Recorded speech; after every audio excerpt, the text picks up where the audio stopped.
Mga kabanate, mag-ingay! Kamusta mga kabanate? Sana'y nasa mabuti kayong kalagayan habang pinapanood nyo ang bidyong ito. Maaga akong gumising para mag-jogging. Papawis muna para matagtag ang mga nalamon at nabarik. Magja-jogging ako dito sa barangay namin kasama si Mrs. Banding time na din naming dalawa kasi madami kaming ginagawa. Yung mga junakis namin, tulog pa. Nilulubos ang oras ng pagtulog kasi wala silang pasok. Stretching muna tayo mga kabanate para naman hindi mabigla ang ating katawan. Kailangan natin ng stretching para naman hindi ma-stress ang ating mga muscles o ma-injured. Yan ang mga preparasyon dapat nating gawin pag tayo ay magja-jogging. So samahan nyo ako mga kabanate. Pero bago yan, panghimagas mo. Yahoo! O ano, umay ka na? Banate! Alas 5 pasado na ng umaga pero madilim pa din. O ayan, madami na din nagja-jogging. Pag umabot ka sa bidyong ito, paki-comment naman kung taga saan ka. Para malaman ko kung saan lupalop ng mundo ako umabot. Naka-jacket kami ni Mrs. kasi kainaman lamig ng panahon. Dito kami magja-jogging ni Mrs. sa barangay namin, sa Sinandigan. Madami na ding gising para maghanap buhay. Mga habal-habal drivers yan. At aba, ay kasama din ang aming pinakabatang konsel ng barangay agang magmarites nito. Ari nga pala ang aming barangay hall. Ang barangay Sinandigan ay isa sa 13 barangay sa bayan ng Puerto Galera. Ang barangay Sinandigan ay tinatawag ding The Lighthouse Passage. Bakit siya tinawag na The Lighthouse Passage? Dahil ang parola o lighthouse ay nagsisilbing gabay sa mga maglalayag sa karagatan ng Manila Channel at Verde Island Passage. Ang pangunahing pangkabuhayan ng mga mamamayan dito sa Sinandigan ay ang transportasyon, infrastruktura at turismo. Ayun, gising na din si Konsehal, nagme-mekos-mekos na ng pangalmusal. Papunta na kami sa Escarceo Point. Medyo madilim pa, buti na lang ay merong mga street lights. Magandang mag-jogging dito sa Sinandigan. Maganda ang mga tanawin, sariwa ang simoy ng hangin, at malinis ang kapaligiran. Pag umabot ka sa bidyong ito, please follow, like, and share this video. Ay ano pa, banatin na yan! Pero teka lang, panghimagas muna ulit! Yahoo! Nga ang audience Dito muna kami maglalakad sa K5 at talagang madilim pa. Antay namin munang magbukan liwayway. Mas maganda kasi ang tanawin sa parola pagka nagbubukan liwayway.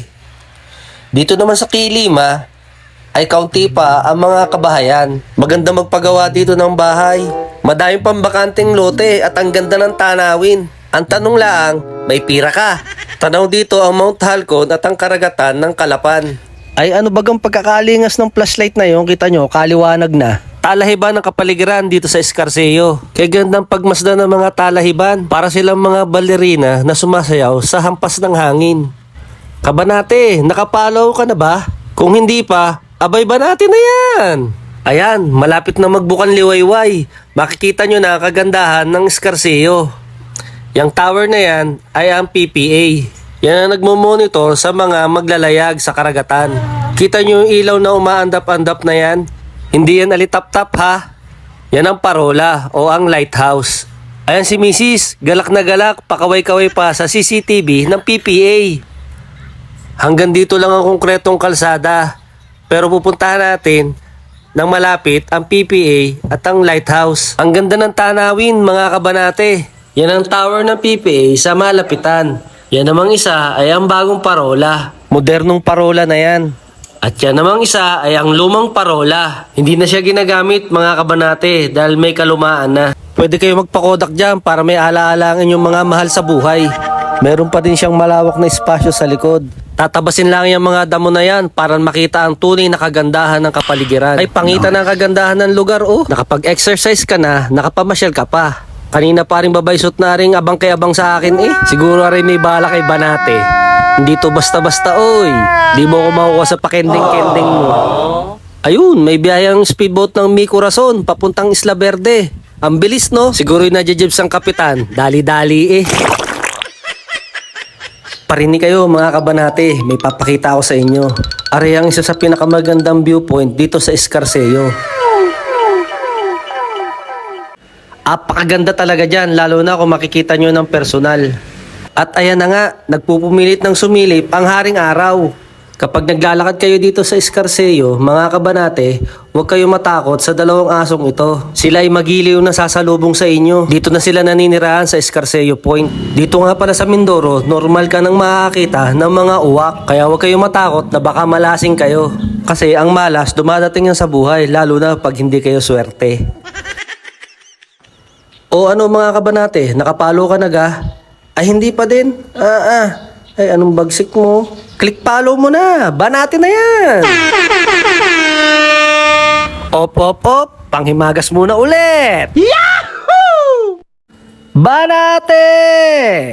Palusong na kami ng Coral Cove, mga kabanate. Sikat na sikat ang Coral Cove dati.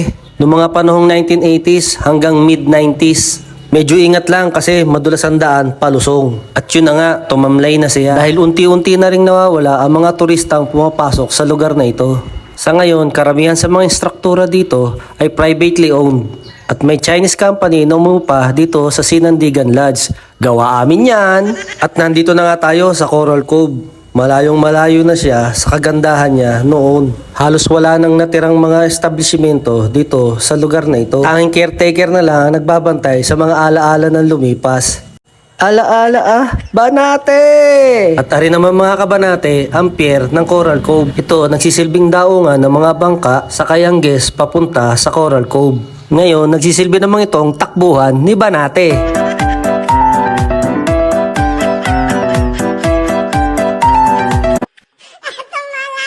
O ayan, malapit na matapos ang bidyong ito. Ang tanong, nakapalo ka na ga? Ay hindi pa din, kung ikaw kaya ang banatang ko. Nandito na nga tayo mga kabanate sa applyan ng Sinandigan. Kagandang mag-picnic dito, huwag nyo lang iibuin ang mga lamesa at upuan. Pwede din kayo magbangi dito, basta siguraduhin nyo lang ang kalinisan at kaayusan ng lugar. Kati pa lang ngayon, kagandang manihi, huwag lang iihi. So hanggang dito na lang mga kabanate ang bidyong ito. Sana naman ay may natutunan kayo at may nadakot na magagandang aral. Please watch my videos, follow, like, and share. See you on my next videos. God bless. Bye!